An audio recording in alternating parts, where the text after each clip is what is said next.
Bonjour à tous et bienvenue pour ce 9e épisode de la Volvo Ocean Race sans filtre. C'est toujours hyper cool, on est toujours à Alicante, c'est le dernier épisode depuis ici.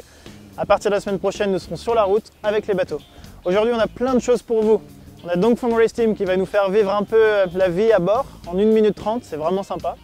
Conrad Coleman va vous expliquer ce qui se passe avec les nuages pendant que les bateaux naviguent. Et j'ai également Charles Caudrelier qui nous a fait le challenge des nœuds dans le dos.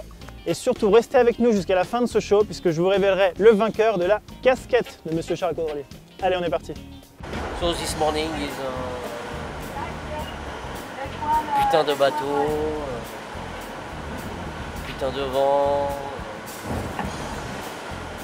putain de nuages, putain de classement. Oh guys, we have to be higher and lower. Very important. The wind will be good.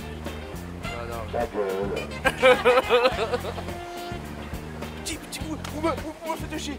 Je peux pas partir 5 minutes du pont et les mecs vont faire 40 degrees.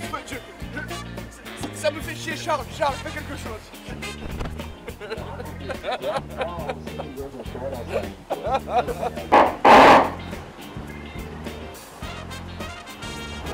On aurait presque envie de plaindre Pascal Bidégory de temps en temps. Bon, je vous assure, Charles Caudrelier en a également pris pour son grade, surtout que son équipage a une bonne mémoire. Regardez ce qui s'était passé à Lisbonne et regardez ce qu'a fait l'équipage la semaine dernière. Ah bah shit!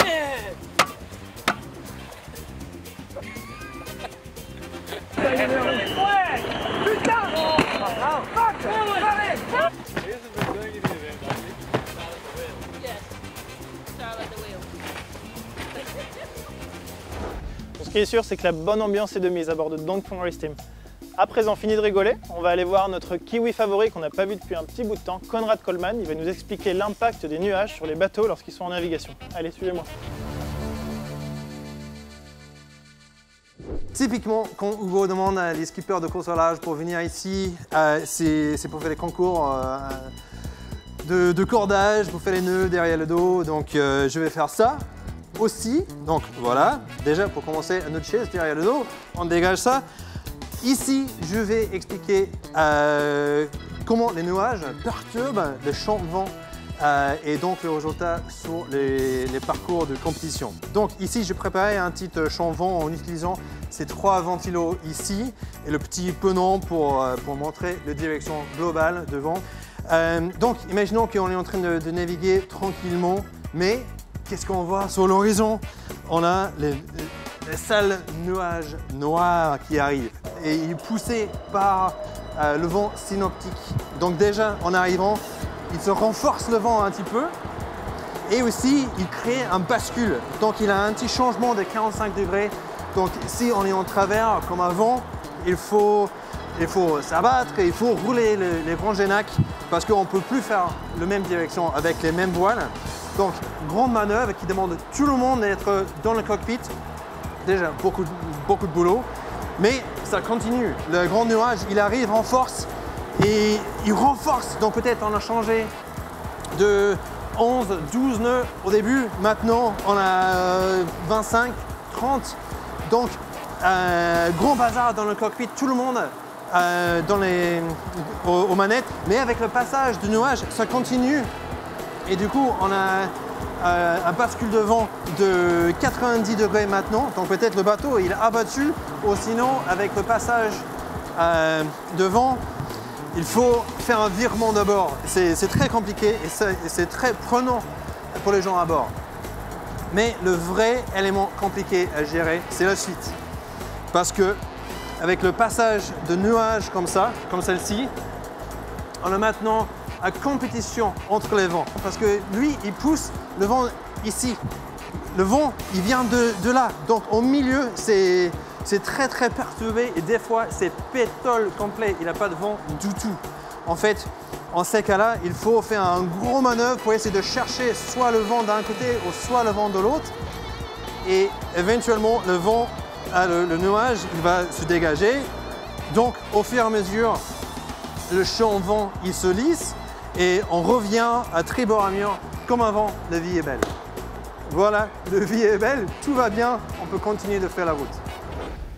Merci beaucoup Conrad pour cette explication très détaillée et relativement bien imagée. À présent, il est l'heure de notre nouvelle section de Frenchie of the Week. Et comme promis, c'est Charles Caudrelier qui s'y colle, faire le maximum de nœuds d'huile dans son dos pendant que je lui pose des questions.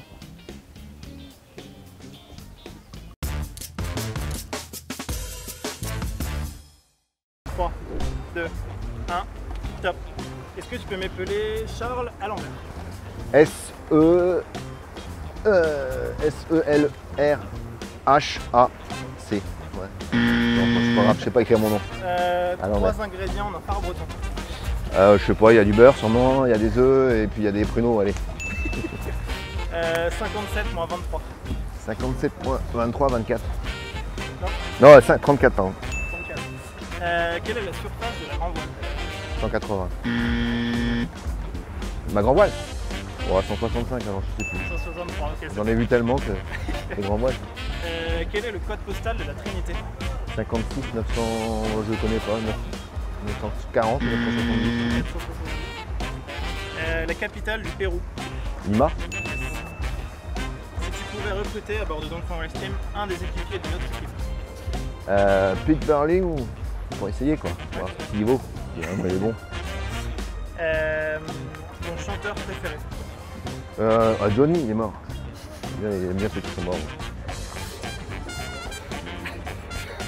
L'animal terrestre le plus rapide? Le guépard. Est-ce que tu peux me rappeler ce que tu as mangé ce matin au petit déjeuner? Boire des œufs, quoi, comme tous les jours. Si tu pouvais emmener un objet sur une île déserte avec toi?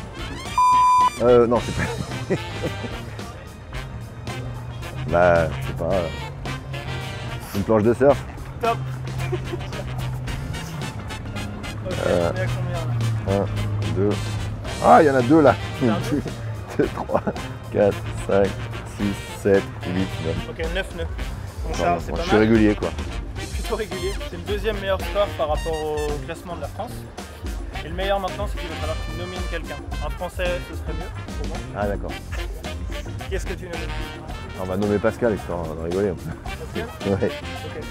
Bien joué Charles, 9 nœuds, c'est pas mal. Ça te place en deuxième position du classement, qu'on voit juste ici à l'écran au passage.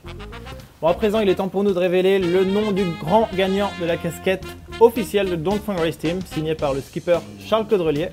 On l'affiche juste ici à l'écran. Félicitations. On vous envoie cette casquette juste avant de partir à Newport. Ok, à présent, place aux choses sérieuses. Virtual Regatta, challenge sans fil. Vous avez été plus de 600 à vous inscrire la semaine passée, c'est colossal. Et actuellement, c'est Luna 1954 qui est en tête. Je vous rappelle les règles. Le premier arrivé à Newport remportera cette image de Don't Race Team qu'on fera non seulement imprimer mais surtout signer par l'ensemble de l'équipage. Et on vous annoncera le nom du vainqueur à la fin de l'étape tout simplement. C'est tout pour ce 9e épisode de Sans Filtre.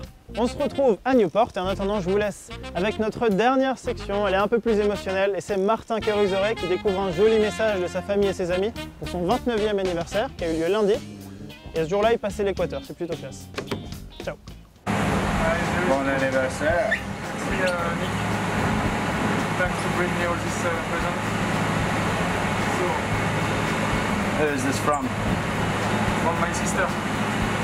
Colleen, she went to Brazil. Voilà, d'aller sur le haut et ça, et de voir un 11 minutes.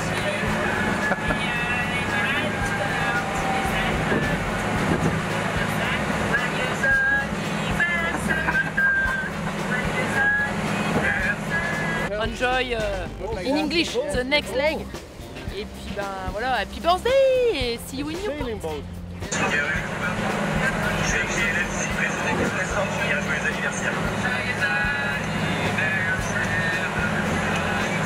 Salut Martin, je te souhaite un super joyeux anniversaire. Voilà, j'ai pris ta place sur Dongfeng aujourd'hui et je te souhaite plein de bonnes choses et je suis trop fière de toi et voilà, éclate-toi et be safe. Hello tout le monde, bon, bah, j'ai bien vu vos petits messages là, ça m'a fait chaud au cœur, j'ai les larmes aux yeux encore.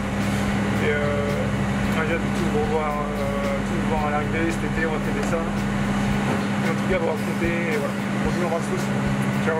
Bon anniversaire Martin. Wouh.